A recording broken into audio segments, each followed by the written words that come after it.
Halo, halo, apa kabar? Kita ngobrol lagi ya bersama dengan Bung Rocky Gerung. Bung Rocky, akhirnya Sekretariat Negara mengaku mereka sudah menerima surat penetapan Firly sebagai tersangka dan sebagai ketentuan undang-undangnya, ya Presiden harus mengeluarkan kepres untuk pemberhentian sementara dari Firly.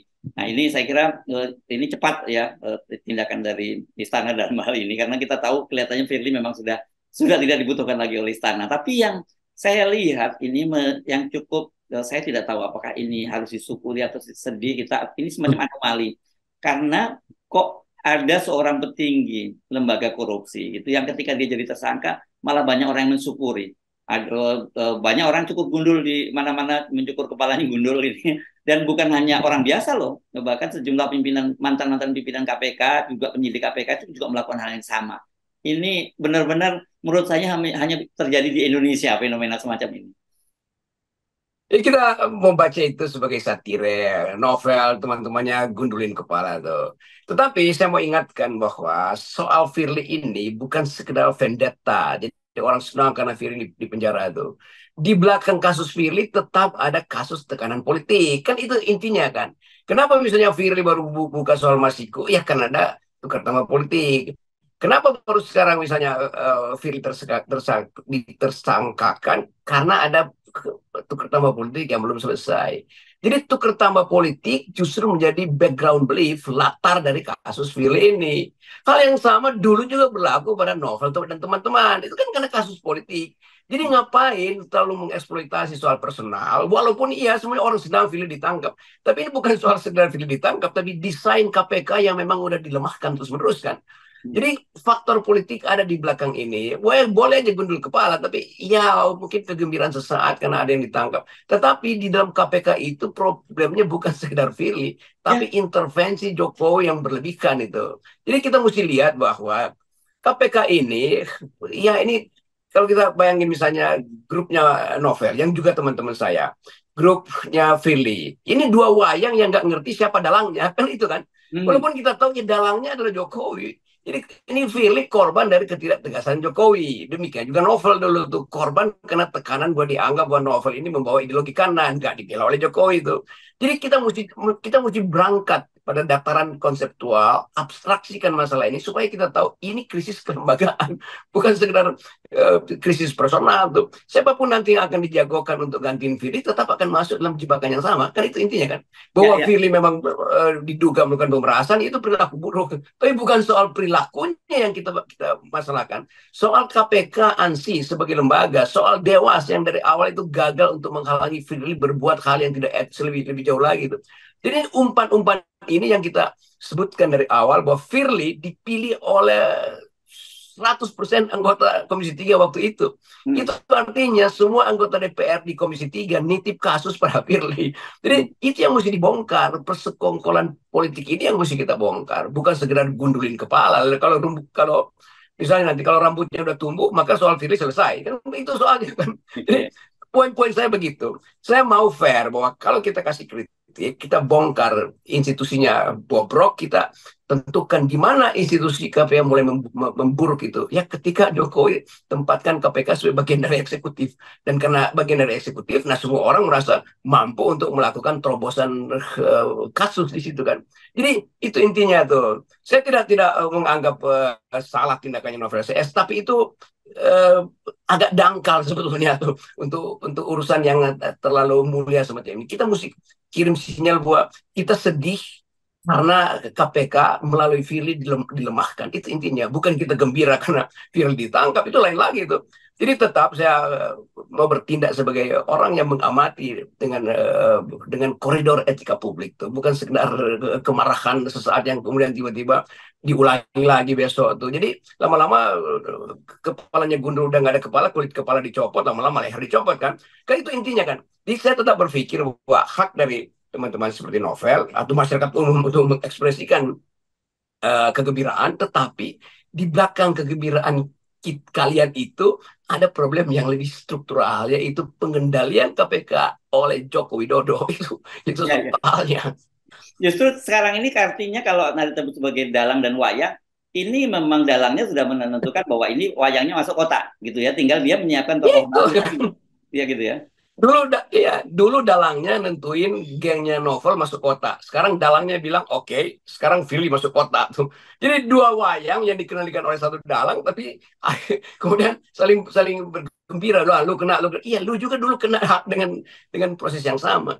FNN berkali-kali mengkritik Firly, berkali-kali membahas soal isi KPK. Tapi FNN tetap dalam posisi untuk mengevaluasi pembusukan lembaga-lembaga ini. Kita pakai istilah ya apa namanya, kita pakai istilah waktu itu political decaying oleh Hmm. Samuel Huntington untuk menunjukkan bahwa pelemahan semua institusi politik adalah karena kekuasaan cawe-cawenya Jokowi yang ingin mengendalikan.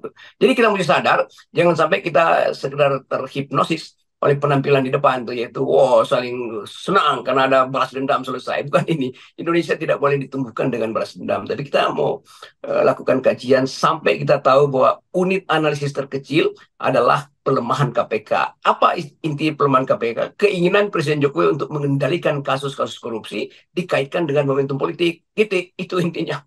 Ya, kalau kita mengambil analogi apa sinetron atau kalau Pak Jokowi nyebutnya drakor gitu ya, drama Korea itu ya. Ini hanya satu episode saja yang ditutup ya, episode Firly yang ditutup. Tapi sebenarnya drakornya melalui KPK itu masih akan terus berlanjut selama Pak Jokowi masih menjadi kepala negara dan selama kemudian politik dinastinya Pak Jokowi berlanjut memerintah negara ini gitu. Ya, nah itu intinya di situ tuh. Jadi energi kita habis untuk saling balas dendam, sementara efek dari kebrutalan politik Jokowi itu lama-lama kita lupain kan. Itu maksud saya tuh. Jadi tetap oke, silahkan mereka yang ingin menggundulkan kepala itu sebagai ekspresi emosional, oke. Tapi setelah itu, setelah rambut mulai tumbuh, kita balik pada ekspresi rasional untuk membongkar soal-soal yang kita sebutkan analisis politik di belakang kasus-kasus korupsi ini kan. Jadi sekali lagi kita kita ingin tuntaskan proses ini, termasuk memberi semangat pada Firly untuk menulis buku putih tentang semua kasus yang dia tahu. Ya. Kan itu intinya kan. Jadi Hmm. poin ini yang mesti kita jadikan pelajaran sejarah tuh, bukan sekedar balas dendam. Ini nggak ada soal personal di situ. Ini semuanya soal kebijakan yang didesain untuk menghapus reputasi Indonesia di bidang pemberantasan korupsi. Ya, jadi sebenarnya ya ini ya oke, saya sepakat dengan ini kegembiraan sesaat gitu. Tetapi setelah gembira sesaat kemudian kita menghadapi sebuah realitas bahwa sebenarnya belum berubah situasinya dan bahkan ada tanda-tanda masih akan berlanjut gitu. Ya itu. Jadi Firly tinggalin gelanggang, dipikir gelanggangnya akan pulih dengan sendirinya. Ya, kan nggak begitu. Jadi ini institusi yang didesain untuk mengendalikan para koruptor, bukan untuk memberantas korupsi kan. Dan itu masalahnya. Jadi tetap setelah soal apa namanya gembira-gembira ini selesai, kita balik lagi pada inti soal, yaitu KPK menjadi sarang tukar tambah politik. Nah itu yang mesti. Nah itu nggak mungkin kita gunduli kepala kalau kita paham itu. Ya, ya, ya, ya. Yang mesti kita gunduli adalah rejim yang berkuasa ya, mesti kita gundulkan. Nah, anggap itu. Yang mesti kita gunduli itu kekuasaan dari rejim, atau kita gunduli kekuasaan dari Pak Jokowi. Itu baru benar tuh cara berpikir. Ini bukan bukan Jokowi sebagai presiden, tapi Jokowi sebagai rejim yang ingin mengendalikan isu-isu korupsi. Itu kan isu korupsi nggak boleh dikendalikan oleh kepala negara. Isu korupsi itu soal hukum selesai. Tetapi dengan memberantas sifat otonom dari KPK dengan perubahan undang-undang itu, maka jadilah KPK itu bagian dari kulit kepala Jokowi. Ya, ya, oke.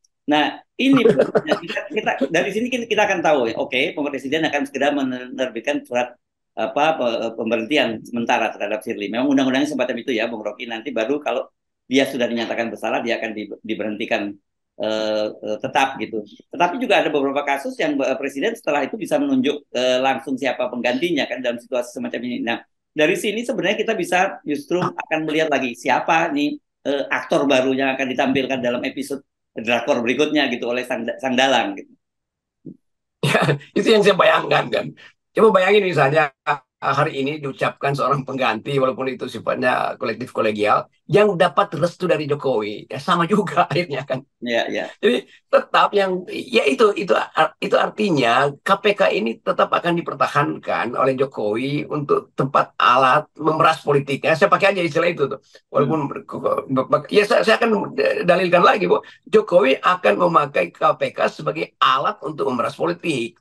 Firly memakai KPK untuk alat memeras korban tuh. Hmm. Gengnya Novel memakai KPK untuk sebagai alat untuk menghidupkan ingatan-ingatan tentang kesalahan Firly. Tapi semua itu mesti kita selesaikan dengan menganggap bahwa KPK harus dibangun ulang, bukan sekedar diperbaiki itu. Jadi dibangun ulang dengan otonomi yang kuat. Nah, kesempatan itu ada di kita sekarang. Tetapi kalau Jokowi menuju orang yang akhirnya kita tahu bahwa itu kepentingan Jokowi, punah lagi niat kita atau harapan kita bahwa KPK masih akan atau mampu untuk tumbuh lebih baik setelah Firly. Kan itu intinya kan. Padahal sama aja isinya tuh. Ya, ya. Begitu juga kalau kemudian Gibran akhirnya nanti juga terpilih menjadi wakil presiden, ya kita juga pun tidak punya harapan untuk melakukan perubahan juga karena bagaimanapun tangan-tangan Pak Jokowi masih masuk dalam kekuasaan rezim berikutnya. Itu kan udah di FNN udah berkali-kali kita putuskan bahwa penghalang dari semua perubahan ini adalah bukanlah Ganjar, bukan Prabowo, bukan Anies, tapi Jokowi sendiri. Jadi Yes. Jokowi sendiri menghalangi arah perubahan dan sekarang arah perubahan itu terhalang habis-habisan karena tidak mungkin anaknya menghalangi jalannya bapaknya kan itu intinya Ya, kan. ya, ya. Jadi itu yang kita sebut sebagai ya, diwariskanlah kekuasaan ini yang makin lama makin otoritarian. Dan Yes. itu yang selalu saya ingin ingatkan bahwa Machiavelli pernah bilang bahwa keutamaan kekuasaan itu tidak diperoleh dengan cara kekerasan tapi dengan cara kecurangan itu. Nah, ini Ya. yang mestinya dipahami oleh rakyat kita yang kadang-kala tidak punya akses untuk membaca isu-isu politik elit. Oke, jadi waktunya bergembiranya cukup. Sekarang waktunya bangun, bangun, bangun.